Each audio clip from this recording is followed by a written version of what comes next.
What's up, everyone? Slime Davis Manga Reviews. I'm going to be doing a manga review today. It's the first manga review on the channel, so let's get into it. So I'm going to be reviewing MW by Osamu Tezuka. Alright, I picked this up, actually I was holding it upside down. So this is MW by Osamu Tezuka. We all know Osamu Tezuka, the godfather of manga, creator of Astro Boy, among many other things. Everybody knows him. You know, I don't have to give an introduction on who he is, but today I'm going to be reviewing this MW by him. So I picked this copy up about a year ago. I bought it new at a Barnes & Noble, maybe a year and a half ago. And I hadn't read it. I had never read it until today. I finished it. I started it last night, finished it today. So let's just get into the review. No more waiting, no more messing around. Let's get into it. So I picked this up last night. I started reading it. Finished it earlier today while I was at work. It's a quick read. You can knock it out in sub 24 hours. It's a quick read. It's the first work that I've completed by Osamu Tezuka. And now here's why that's a little bit weird. From what I can gather, and it even says it on the back of the book. I'll quote the back of the book here. Comics god Osamu Tezuka's darkest work. MW is a chilling, picturesque of evil. The willfully, quote-unquote, anti-Tezuka achievement from the master's own pen nevertheless pulsates with his unique genius. So right off the bat, right out of the gate, it's kind of framed to be the anti-Tezuka. It's more different from anything else he's ever done, from what I can gather. That's what it says on the book. Now, like I said,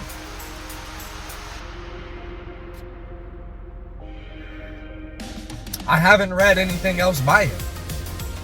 This is my first work that I've read by Osamu Tezuka. That being said, I wasn't crazy about it. And I'll say it again. I really wasn't super crazy about this book. Now, I'll tell you why. With the framing and the kind of predicate that it is the anti-Tezuka, I get that it's obviously very removed from what he's used to doing on a normal basis, what he's kind of known for. You know, Astro Boy, Buddha, Princess Knight, the Phoenix one, you know, countless other ones. I mean, for God's sake, they have awards named after this guy, right? And in line with that, it kind of shows.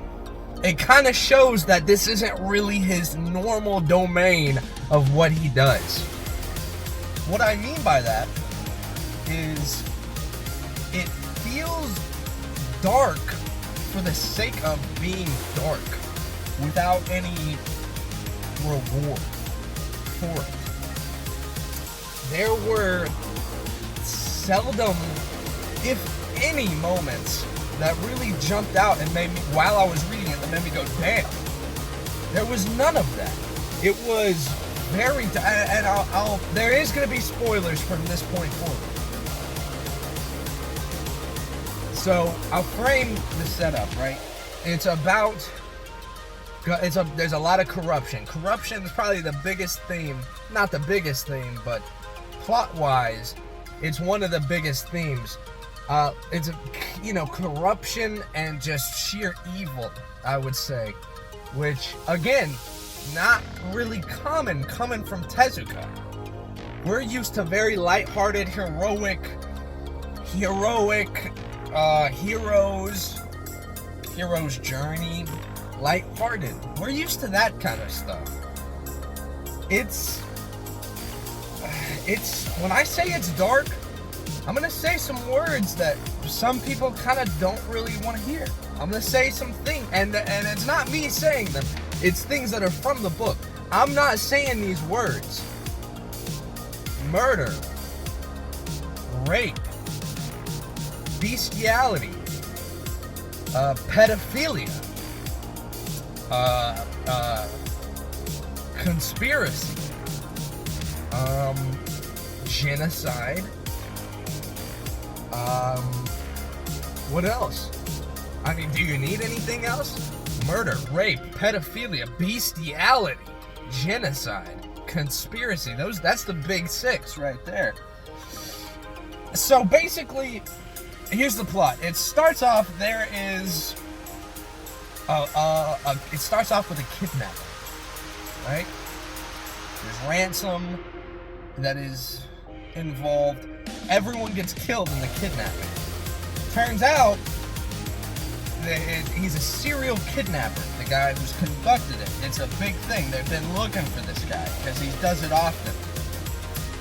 The guy who does the kidnapping is this manly guy, mustache and glasses. After all is said and done, he makes his getaway, peels it off. It's actually a sexy, cute boy. It's a cute, sexy, feminine, girly little femme boy.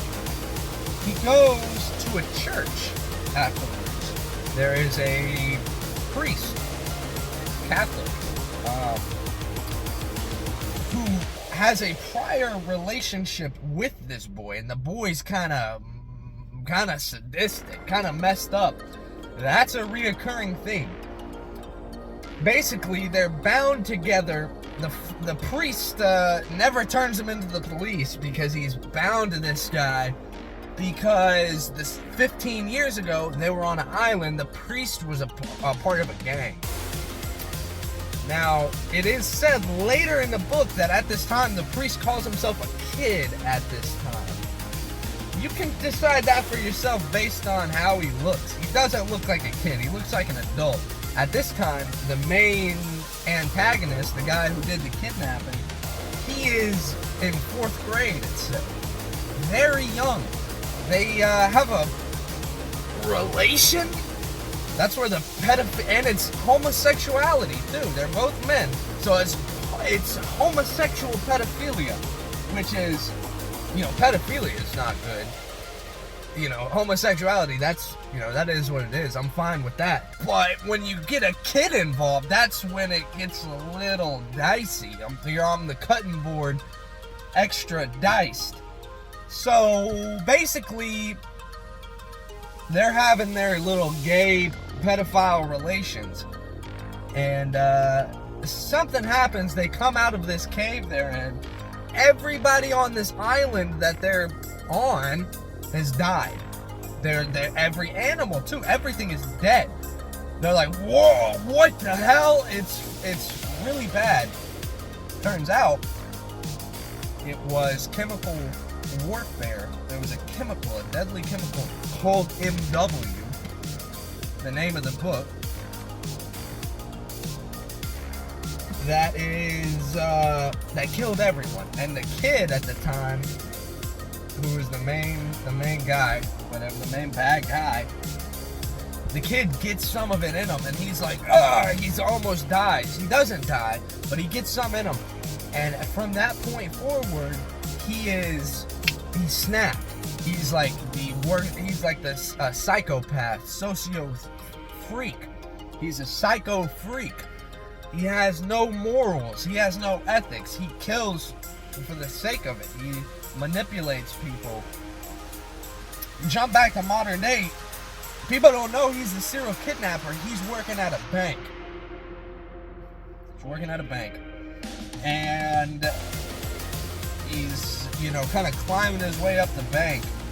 But the whole time he's kind of doing things in a way, he's kind of manipulating situations in a way that he's trying to get revenge on everybody that was involved in the MW shit. He's trying to bring that shit to light. And the priest, it was involved with him in that. So like he said, they're bound by fate, so he can't turn him in. It's a whole bunch of shit. When I tell you this kid is a real psychopath, I mean, his boss brought him back to his house to talk business because he's a confidant. He trusts him, and his boss is corrupt. So he's asking this kid, hey, one of my guys who I'm indebted to, politician, who is also corrupt. Everybody's corrupt. The politician he's indebted to is trying to get reelected. He needs some funds. But his boss asks him, he says, hey, can we cook the numbers a little bit and get some extra yen, some extra kaching, some skrilla maybe? He does it. On his way out, he rapes the boss's daughter, injects her with, I can't remember what they said the medicine was, but he injects her with a medicine as he's raping her that makes her body seize up, and it kills her, and then he disposes of her. But for some time after that, he's impersonating her to continue this charade of ransom being derived. It's real dark stuff. And, you know, this type of behavior continues throughout the whole book.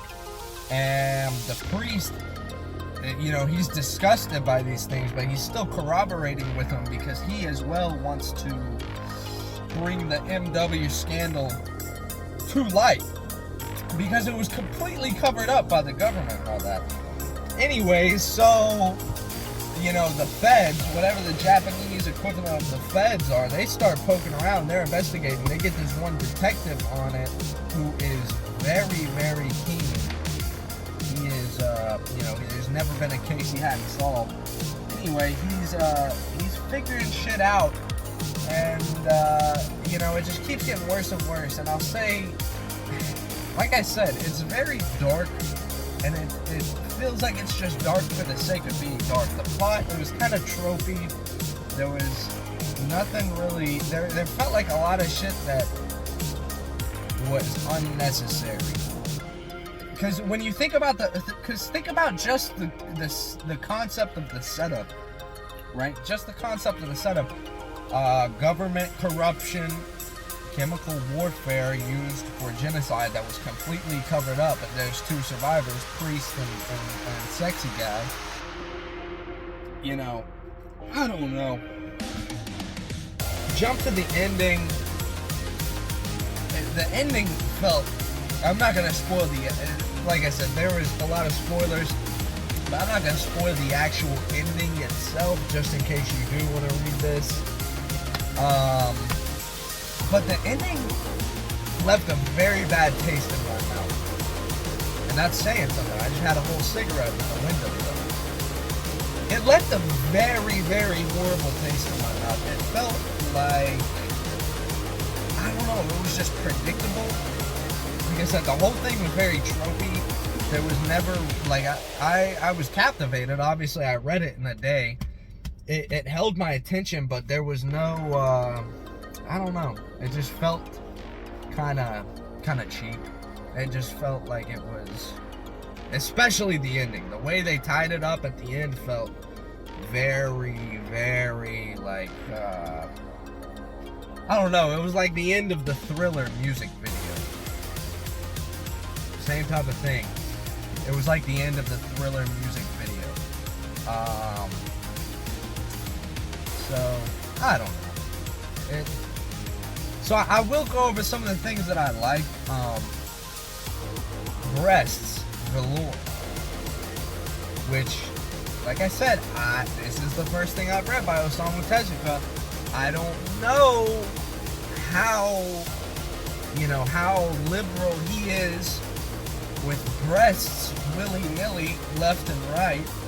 Just, thrown up like Christmas decorations everywhere. But that was something I liked. A lot of breasts. I imagine that's not very common in some of his other stuff, just because I feel like it's more, for like uplifting, and not that breasts can't be uplifting. Hell, I mean, but I don't know.